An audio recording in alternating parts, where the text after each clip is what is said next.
Voting began Wednesday morning in the South Korean presidential election, which pits the daughter of a former dictator against the liberal son of a North Korean refugee. Here's CNN with the latest. Both candidates are highlighting the negative aspects of their rivals' past while focusing on the positives of their own.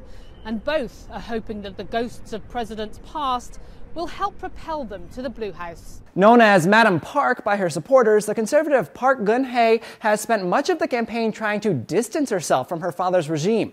A former South Korean president credited with developing the economy following the Korean War, but more widely known for a regime marked by systematic human rights abuses.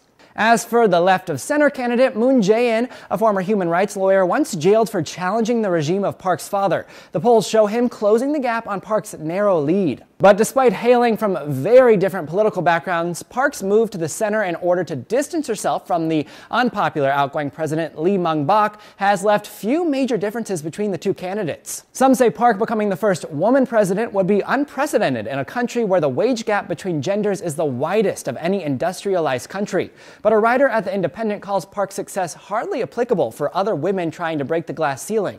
The greatest lesson might be a dispiriting one. If you want to become a female leader, it helps if you're the child of a president. One issue gone unmentioned in both campaigns is any talk of the country's democracy itself.